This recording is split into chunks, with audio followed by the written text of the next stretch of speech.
everyone. Welcome to, oh, wait, we have the wrong show up. Do you notice that, Brad? Is it it's Teach Better Today? It's Teach Better Tonight. Oh Streaming my, live. I'm not sure what's going on here. This is amazing. I love it. we have the wrong show up, and it took all the way for me to click the button to be like, this isn't right. Please hold. What is this show called? The Sunday weekly warm up. There we go. Although we did look pretty classy with the Teach Better Today background there. We looked like we were getting set up for the evening show of new hard hitting news and education stories. As we do. I guess. Yikes. If you are listening to this after the fact on Teach Better Talk podcast, just know that this has already been a real big success thus far with the wrong imaging. But hi, everyone. Happy Sunday. It's not Teach Better Today morning show. We are actually, in fact, here for our Sunday weekly warm up. This is a weekly show where we are able to pop in on Sunday with our community live and actually take questions, talk shop, invite guests, and do all the things. We're currently having some tech problems with our guests, so hoping we're able to get them in. Otherwise, we have a number of different listener questions that you all have written in. We are also, just to add some strangeness to the day, not streaming in our private Facebook group because Facebook has changed its rules and we're working on that. But we are streaming on our Teach Better Team Facebook page, which we would always encourage you all to go like and be a part of the fun news going on there on a daily basis. So we are actually going to transition into our intro and try and start this over. We'll be right back.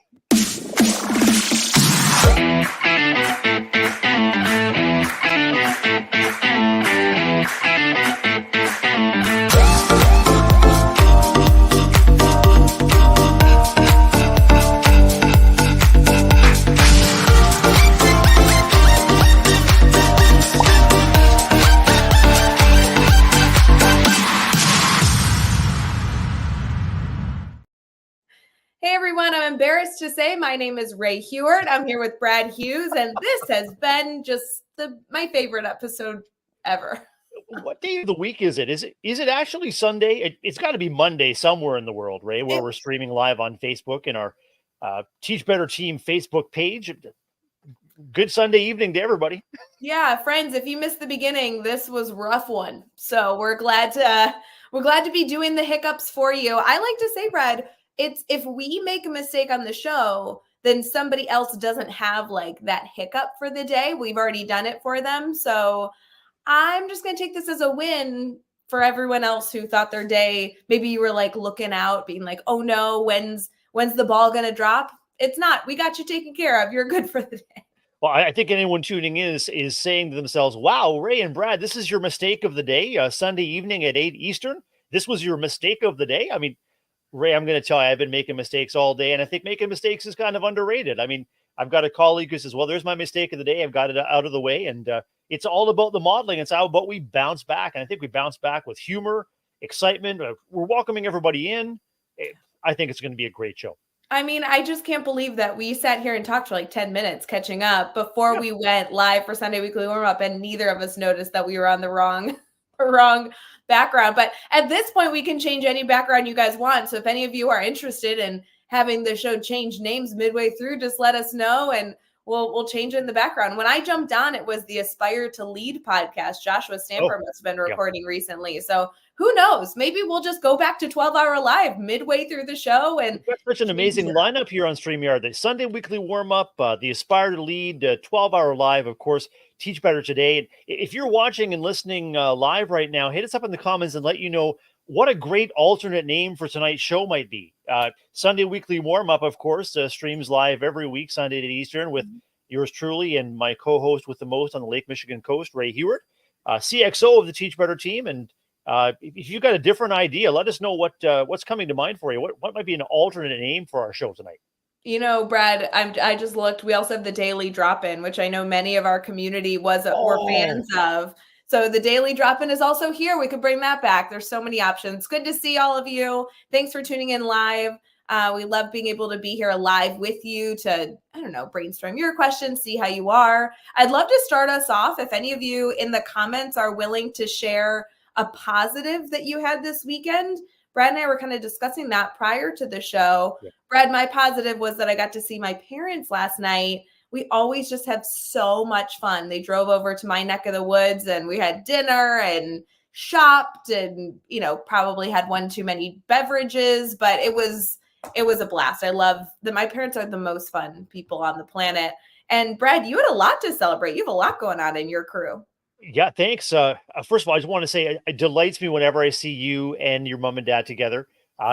What an amazing family! And your sister and brother-in-law, are they also close? Are they close by now? I can't remember. No, but they live in Columbus now, so Right. not far, but it's like 5 hours. We did last night book a trip that we're going to go see them in just like 2 weeks. So I'm so Amazing. excited to get the crew together. Oh, that's fantastic. And we're celebrating my daughter's 22nd birthday this week.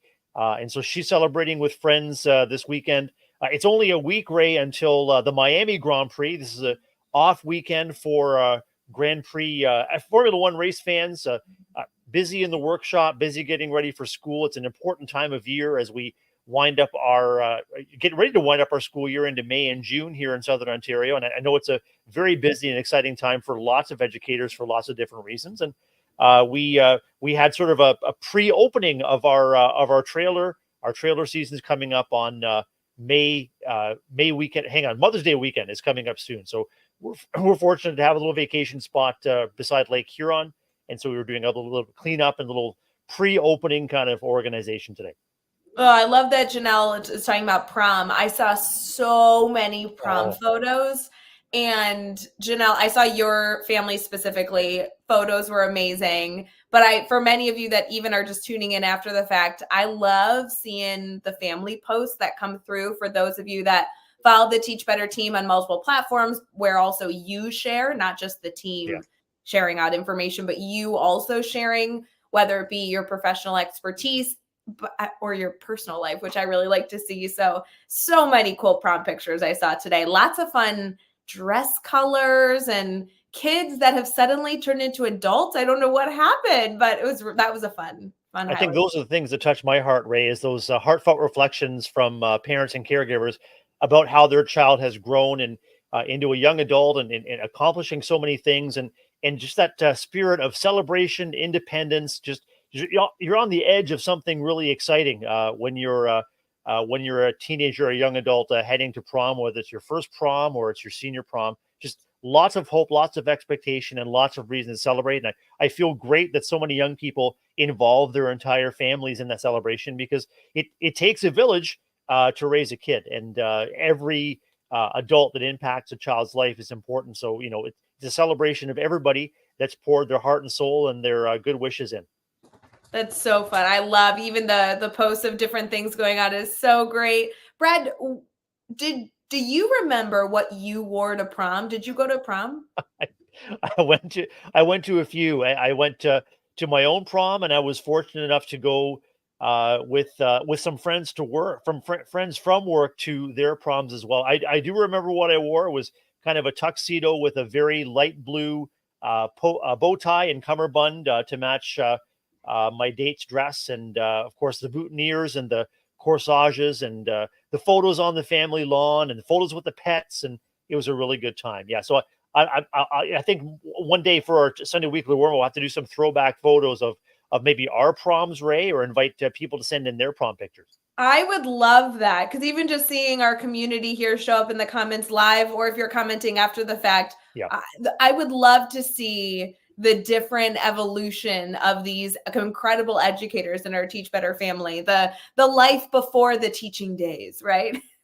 If this is going to be in our Teach Better Facebook page, I wonder if it would be possible for anyone watching and listening at some point in the comments just to drop an attachment of a prom photo or something that they're celebrating. But it'd be great to do some Teach Better throwback to celebrate our Sunday Weekly Warm Up here. Yeah, I don't think you can post photos in the comments. I've thought about this. I don't know why. Mm-hmm. That should be a feature that Facebook does. I think you can only do emojis, but friends, post a prom picture just because it's a good season to do so, and then tag the Teach Better team, tag Brad and I. We would love to. That's a great idea. See it. That's so funny. Oh, yeah. Prom, so fun. Brienne says she's going to post her throwback and tag both of us, so that's great. Brienne Fennell, teacher, author, Teach Better team member, friend, minivan driver extraordinaire. Brianne was my chauffeur through Columbus, through Akron, when we did our Teach Better 22. And we'll always remember that wonderful time Brianne shared in the driver's seat. It's wonderful. So fun. Also, shout out to Brianne. One of her books is being featured right now. For those of you who are still looking for a teacher appreciation gift that you might be either giving your children's teachers, or maybe you're giving it to your colleagues, or your leadership team is sharing it out. We're doing a bunch of stuff over at teachbetter.com with Teach Better books. Like, Brianne's children's book that just came out that was featured recently, Joshua Stamper's Aspire to Lead, Teachers Deserve It, Teach Better. We're giving some great discounts on bundles for those, for you guys to pick those up and kind of spread the love, spread the goodness that we can share during Teacher Appreciation Week. I will say, Brad, we have a lot planned internally for our team that we'll be sharing out to the community to celebrate Teacher Appreciation Week. So definitely keep your eyes peeled for that. Mark that on your calendar, second week of May. Hey, if you're watching us live, you can see a pic of Brianne's new book, Cooper's Comics. This is actually from a Canadian website. A Canadian bookseller called Indigo Chapters is stocking Brianne's book. So I'm excited that your book is available, Brianne, in both sides of the border. And I'm sure it's available worldwide through your favorite bookseller. Congratulations. That's amazing. I love the idea of Teacher Appreciation Week being more than just a cheesy note and like a mint. Like, we have to do more. We have to do better. And so I just feel like books are a great way. Even if you're re-gifting a book you have that you're like, wow, this made an impact, I'm going to pass this on to another teacher.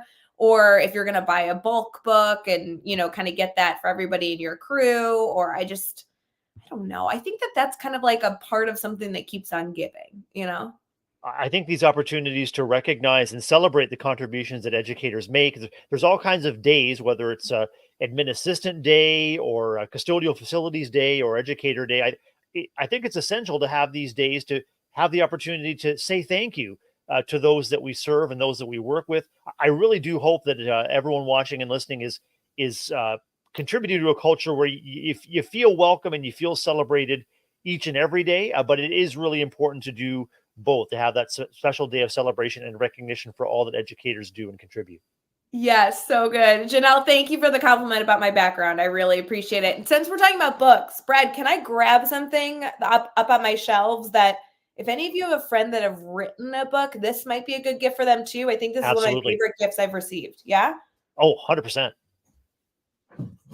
All right. I know from the background, this just looks like a white frame, but there's actually numbers here. Yep. And this was given to me by my friends after we wrote my first book, which I wrote with Jeff Gargis, Chad Shkowski, and Tiffany Ott, called Teach Better. This is the Library of Congress call number for my first book.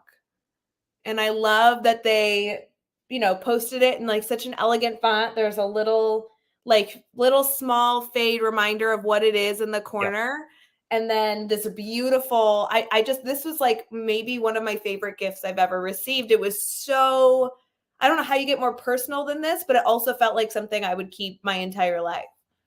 What a cool memento and what a cool reflection on yourself and your growth as an author and educator, but anyone that has brought a book to life, that book is now, well, you've got the Library of Congress number. It's there for posterity. It's there as a record of your contribution. What a really cool and humbling experience. I thought it was an incredible gift. I would have never thought of that as something, but yeah, if any of you have friends that have written books recently, or you yourself just want to celebrate the hard work you've done, obviously keeping your book close by, being able to feature it, like all those things are great. To me, this felt so original. And it already, came framed, and it was just something. I've traveled with it ever since we wrote that book and came out in 2019. And I've always kept it with me in my office. So I probably should do the same for other books that I've worked on. But yeah, that's a special one for sure. Well, I think the Ray Hewart Library should be right there. Talk about the Library of Congress. I mean, the Teach Better Library, the Ray Hewart commemorative Teach Better Library could be right there on your shelf there. Oh my God. Thank goodness we have plenty of Teach Better family members that have written great books to be on my shelf. It should not be mine. Oh, we I don't sure know. do. It's incredible. I mean, the Teach Better community continues to shine in so many ways, and let's not forget publishing a book and an awesome achievement and accomplishment. Also, over on teachbetter.com, we've got an incredible array of writers that are writing in short form. So we've got bloggers who are publishing blogs, and shout out to Carrie Pitstick on our Teach Better team who keeps that writing alive, benefiting everybody. It's topical, it's entertaining, it's informative, and it gives everyone a chance to stretch and to flex that writing muscle, right? And I know that you're an avid blogger and contributor as well, right?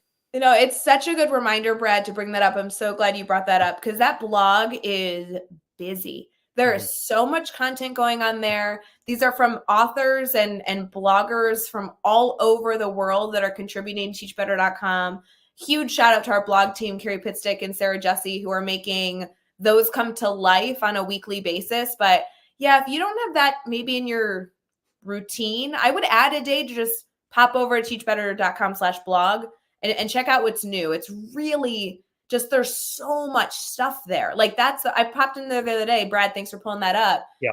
There's just so much content there, all on different topics. You can search. I love that there's some features there from other things that we do that you can kind of stumble upon. Everything for teachers or administrators, or I just feel like it goes on and on and on. So lots to celebrate there too. If you happen to be able to see this on the screen, and you mentioned Sarah Jesse, huge shout out, who just has this incredible gift for graphic design. I remember when I had the opportunity to write and have my Teach Better blogs published, you just feel professional and cared for when Sarah has your article and mine and creates this original graphic design. Of course, that's all shared on our social media. And if you're watching or listening live or later, you've got something exciting to add to the conversation as well. It is so easy to be a Teach Better blogger, and we would love to have an opportunity to have you write for the Teach Better team, for the Teach Better blog, and to amplify your voice. It's incredible. Yeah, it'd be great. The form to submit to be a guest blogger is just on the blog site. Scroll all the way down. It's one of the last little buttons, and it says, like, it's really big, like become a blogger. You can't miss it. So if you need any help, let us know. Brad, I think we should transition into our conversation today. Our Sunday Strategies is a listener question that I would really love to have your thoughts on, and everyone in the comments. You'd be really, really great to participate with this. So should you transition here? Sounds great. We'll be right back.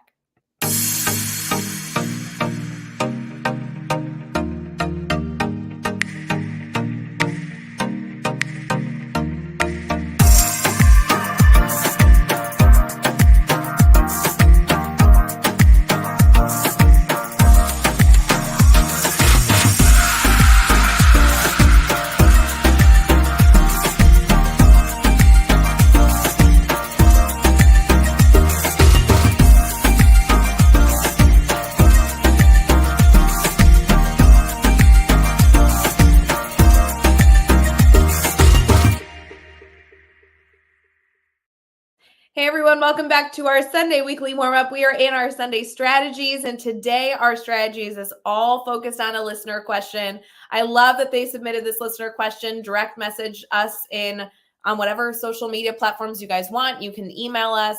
We're always here to help you and answer your questions. Brad, this one I like a lot because it says, "Dear Teach Better Family Helpline." Love that. Love that. Love that. Says here, I'm a middle school teacher trying to create an engaging environment. Currently, my classroom setup is traditional with rows of desks facing the front. I've incorporated some colorful posters and designed a reading corner in the back, and I feel like the environment lacks a little excitement. Any suggestions on how I can redesign my classroom to foster more interaction and creativity among students without adding distractions for students?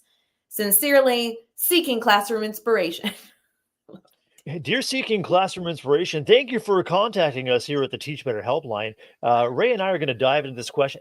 Absolutely, a great question. And even though we're approaching the end of the school year in many of our districts, Ray, this is a fantastic reminder that it's never too late, or there's always an opportunity to reinvent, refine, re-energize, or a really opportune time to reflect on your classroom setup so far, what's worked for you, and where you're looking to add things and to really make it even more dynamic for the coming school year. Yeah, friends, I'm not sure what resources you have available. We actually do a flexible seating guide for any of you who are interested in going to our downloads page. That probably isn't what this teacher is necessarily looking to do right off the bat. That takes some time. But something I would love to encourage our community members here is to think out of the box. I was able, Brad, during my time in the classroom to get some grant funding, and classroom furniture is really expensive. Like it's kind of like a wedding dress, like because it's white, it's more expensive. And I find it funny that I feel like classroom furniture is the same way. I even went as far and tried to pull my networking skills to try and get somebody to donate or give me a discount. And these companies were like pretty stringent on the amount of money that these things cost, which again, respect, but it wasn't going to work for my budget, and especially not for the grant I got. What I ended up doing, Brad, was going to Amazon and thinking through what I wanted and ordering furniture that maybe aesthetically wasn't what you're supposed to have, but it made for so much flexible seating. And I really liked it, Brad. One of the best things I ever did was I got folding tables, like white folding tables. Yeah. And I got bed risers. So depending on the environment that we wanted to have in the classroom that week, that day, whatever, you could change it up so quickly with tables. And when you didn't want any furniture, you could very easily kind of hide it in the corner because like you noted at the end of the year, it's not too late to change things up. And one of the last projects I used to do with my students last few weeks was literally there would be no furniture in the classroom because we had this big project we were working on, and being able to kind of push the furniture to the side or easily fold it up was really nice. So I know it doesn't necessarily answer her question. We can get to some seating designs, but flexible seating is a great way, and definitely think about being creative with that. I think touching on the listener question or the reader question, that the desks are sort of set up more traditionally. One quick and maybe economical way that she could or he or she could shift to flexible seating is by working with your custodian or facility staff and adding a tennis ball onto the bottom of each traditional desk. And sometimes they are marketed especially for furniture, and I know that they especially go on the bottom of chairs to minimize the noise of chairs going in and out. But if you've got tennis balls and put sort of a cross cut on each tennis ball, pop them on the bottom of your traditional desk leg, and then the desks will slide much more easily and much more quietly, and you can quickly reconfigure them according to whatever your need might be. Well, and what I love about that, Brad, is that that's keeping everything you already have. It's adding an element that hopefully is inexpensive for the building, maybe even to give you support in. And that way you can actually teach your students how to change their desk based on what activity is going on. Maybe you keep it in rows for the beginning of class, and then you teach students everyone's going to swivel to the left or swivel to the right to make groups of 4 or 5 or 6. And now you have great variety without a lot of noise. That could be a great option. Well, you mentioned involving students in the configuration, and actually for this reader, for this contributor of the question, this is a question I'd actually pose to your class, whether they're in first grade or 11th grade. Pose the question to your class and have them brainstorm what they would like to see, what would make them excited and light up when they come in. Not every suggestion they're going to have is going to be able to translate successfully into the classroom, but they're given voice, they're given an opportunity to do some brainstorming, and you never know what wonderful idea might come out of just inviting the class to participate in that process. I love that. I also love the opportunity to do more of a U or a circle in the classroom, give some space in the middle. Again, this is all about thinking through what's going to work best for your teaching style. Our hope as a Teach Better team is always to encourage you to do more than just speak at the students. So while all the desks facing forward work pretty well when you're standing at the front talking at students, it's not always conducive to other forms of learning that we'd really want to encourage our community to do here. So involving students in the conversation is enormous, and maybe doing a little audit of the type of things that your students should be doing or things that you wish your students could be doing during the learning experience might give you some idea of the type of formations you're looking for, whether to create more space, look at some collaboration, or anything in between. Well, you mentioned audit, Ray, and that brings to mind an audit that I would love to share with our community and post it as an add-on to our recording. And that's an audit that comes from selfreg.ca, self-reg.ca. It's a way of auditing your class for the additional stresses or stressors that may contribute to, I guess, a lack of regulation, or it's a way to, as you're developing your classroom, taking a critical look around to make sure that you are reducing visual, auditory, space or motion stressors, any barriers that you can have. Because I mean, the classroom environment itself can either contribute to or exacerbate tension or stress in your environment. And this audit that I'm going to share would actually be a great companion to any kind of classroom changes you might be looking at making.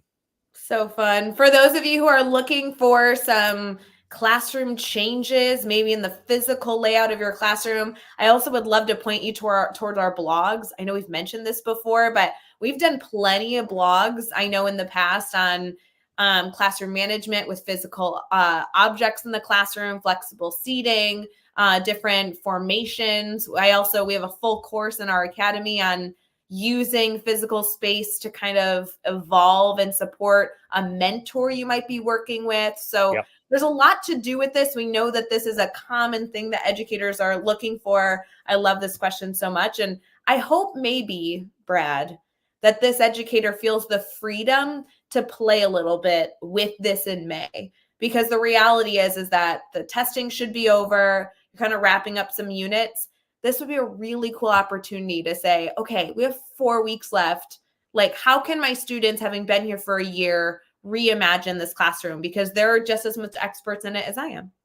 Particularly, Ray, if you are continuing to think about how to keep kids engaged in high quality, high outcome, high expectation learning right to the final bell, whether that's in May or June. If you can align your configuration with learning experiences that continue to light kids up, in spite of the lack of energy that we may feel at the end of the academic year, I think so much the better.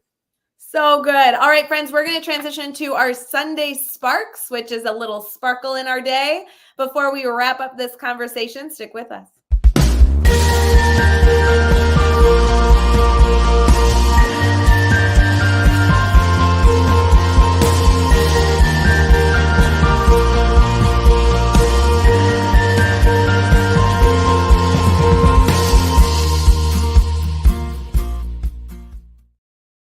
Hey everyone, thank you for joining our Sunday weekly warm-up. Here is our spark for the day before we wrap up the conversation. Brad Hughes, what do you got for us?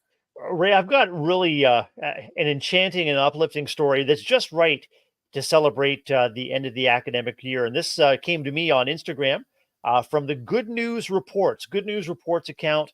The headline is 34 years of students surprise choral director an hour before his final concert by serenading him with The Rainbow Connection by Jim Henson. So this educator arrived for his final concert.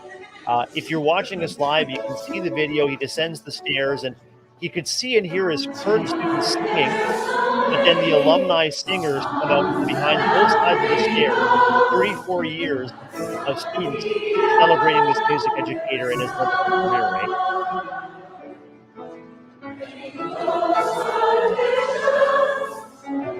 We can just imagine the emotion welling up as years and years of students he's impacted that have found a place, found a voice, found a community in the music room are celebrating this educator. I thought this was a wonderful uplift for the end of our evening and the end of the academic.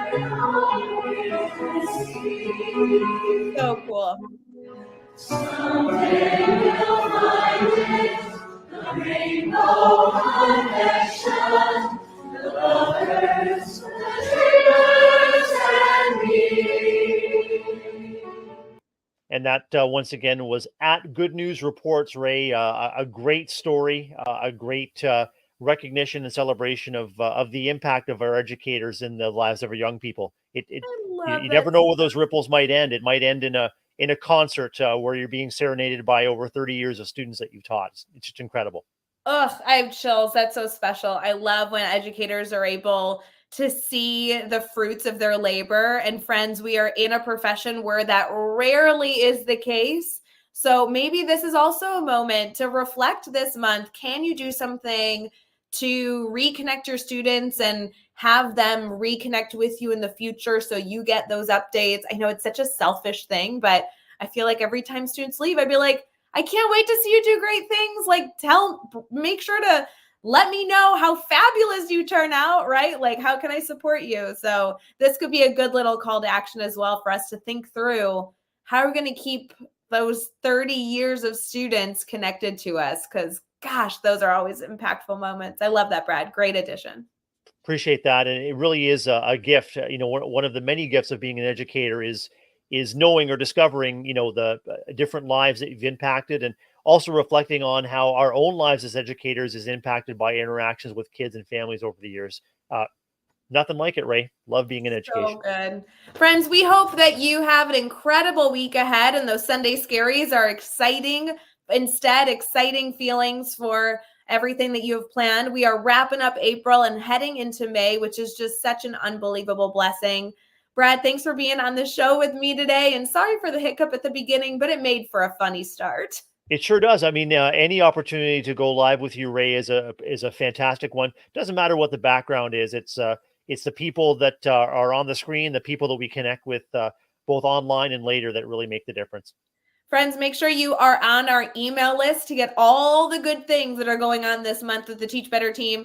Not only our weekly deals that have just blown up for those of you that are on our email list, getting those every single Monday. And of course, our Teacher Appreciation Week that will be happening not this week, but next week as we celebrate educators. A lot stuff going on. So thanks so much, friends. We'll see you later. Have a good Sunday. Bye.